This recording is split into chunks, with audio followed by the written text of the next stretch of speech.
another mining rig out of retirement. We're gonna get to this and see what's inside in just a little bit. Stay tuned for that. I haven't opened this in quite a long time.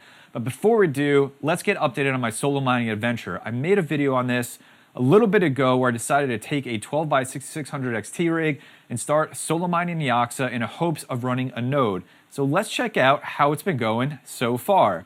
Here it is on Hero Miners, the pool I decided to use, and I think I'm gonna change that up. We'll get to that in just a little bit.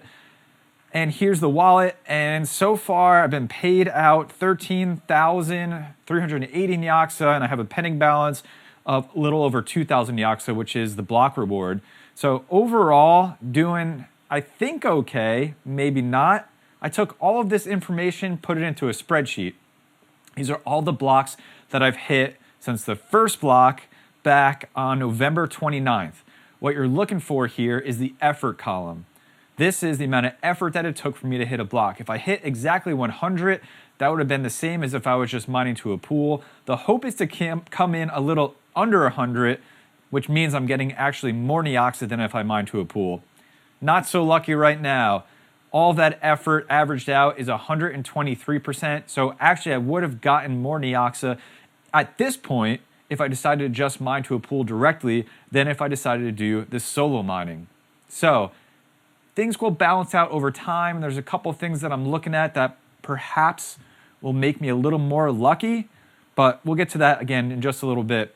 There's the amount of neoxa that I've been paid so far, that I've made so far, a little over 15,000. And what I'm looking at here is the percent of neoxa that I have that currently of what a node would be. A node would be 1 million neoxa. I'm currently at 1.56% of that in the small amount of time that I've been doing this. So the first thing I was thinking of is, well, that's really nice. I'm not so lucky. I think I want to add some more hash power. It's not going to really up my luck factor. There might be something that does, and I'm going to explore that later in this video.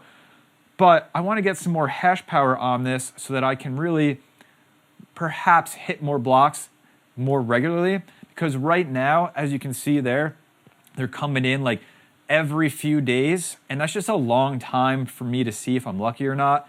I would love to know like maybe daily, maybe a little sooner. And so I thought I would look at some of the rigs that I have that are offline and decide to add some more to the hash power I'm putting towards neoxa. And that brings us to this mining rig right here. This has been offline for a long time. It mined Ethereum heavily. I think I had it on Radiant for a little bit when that came out. Otherwise, it's been off. So what we're going to do right now is take a look inside, see what kind of shape it's in, and see if we can get this thing back up and mining. So lid is off. You're taking a look at 8 6600 XT cards that are inside this mining rig. I really like this one. I like these cards in it because it just uses a single 8-pin connector, which this server style case is built for. So really clean, but I haven't opened it in a while. It looks nice. Cards are got some pollen on them from being in the garage, and I could see some rust on the fan covers. And I was looking earlier from the outside. There's some rust on the cover for the power supply, and one GPU on the end has some rust on its cover plate, just from I think where it was positioned. The GPUs look okay though. There's no rust or anything on them. I think they're gonna work just fine. And if I remember correctly, most of the fans on this case are broken, so I may replace those, not in this video, but we're gonna see what we get.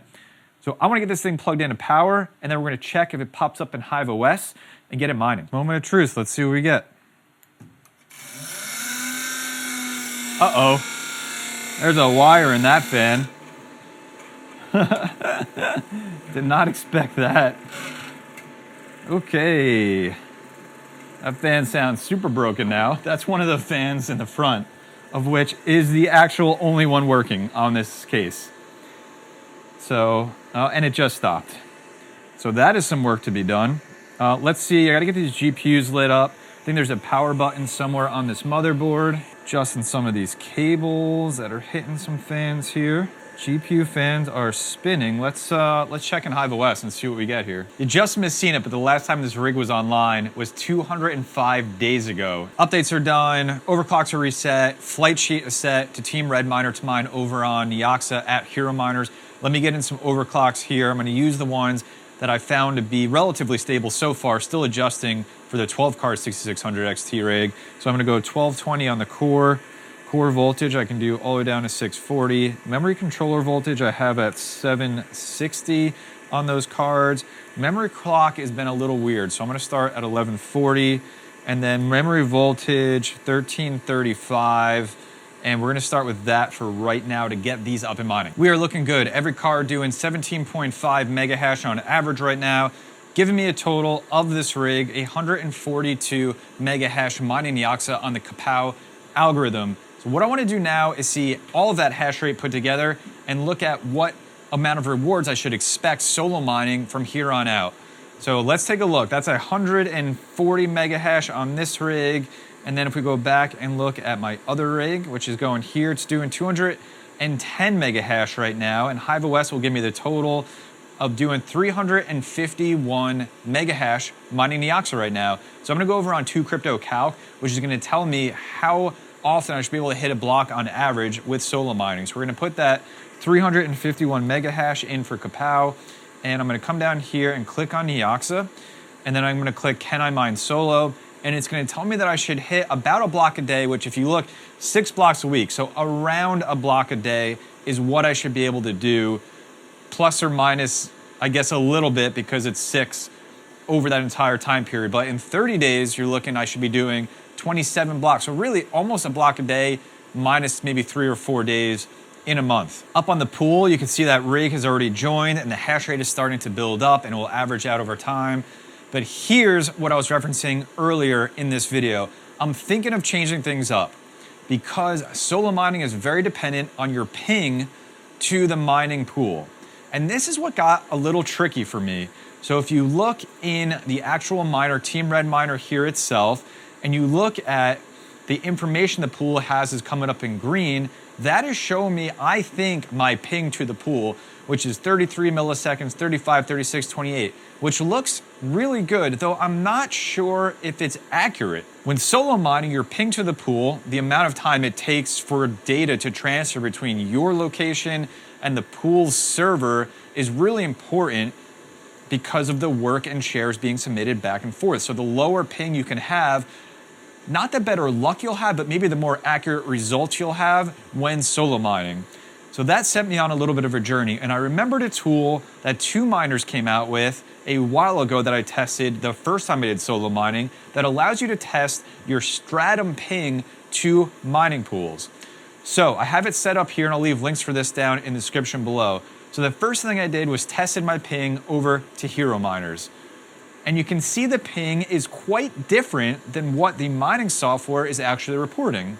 If you know why, if you are working for Hero Miners, please let me know down in the comment section below. But otherwise, it feels like something isn't right here. The ping that's reported here on average is 119 milliseconds, quite different than the 30, 33 milliseconds reported in the mining software.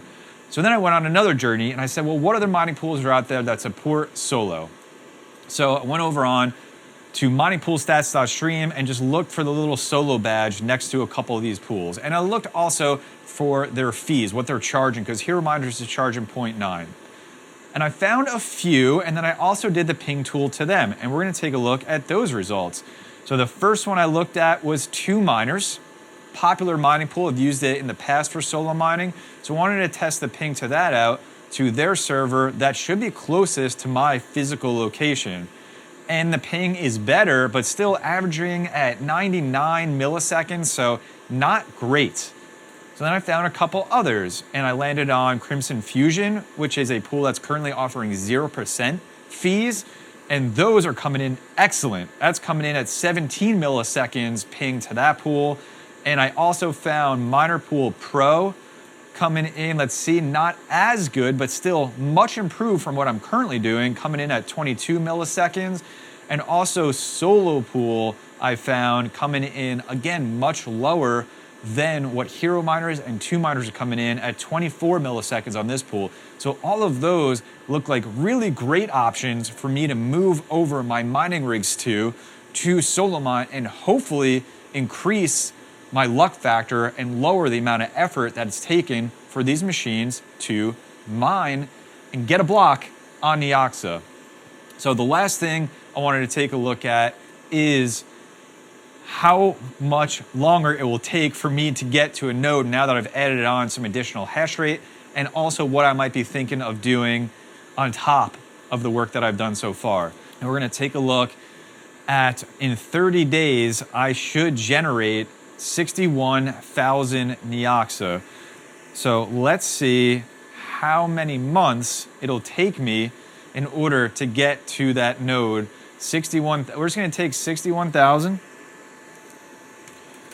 and we're gonna divide that by 1 million. I did it the wrong way. We're gonna take 1 million and divide that by 61,000. So 16 months, that doesn't count the neoxa that I've already gained in my solo mining so far. So here's the other things that I'm thinking. That brings me up to currently 20 6600 XTs that are online, on Kapow, mining neoxa, solo mining, looking to get to that 1 million. I think these cards actually do really well if you follow the Team Red Miner instructions on how to tune them. I think I'll do a video on that coming up shortly. I'm also looking at all the 6600s that I have lying around that should do between 14 to 15 mega hash themselves too. So I think I might get them added on, but it seems like the NVIDIA cards maybe not right now, but if you think differently, let me know down in the comment section below. Hope you enjoyed the video. Like button if you did, sub to the channel, take care of yourself, each other, see you in the next video.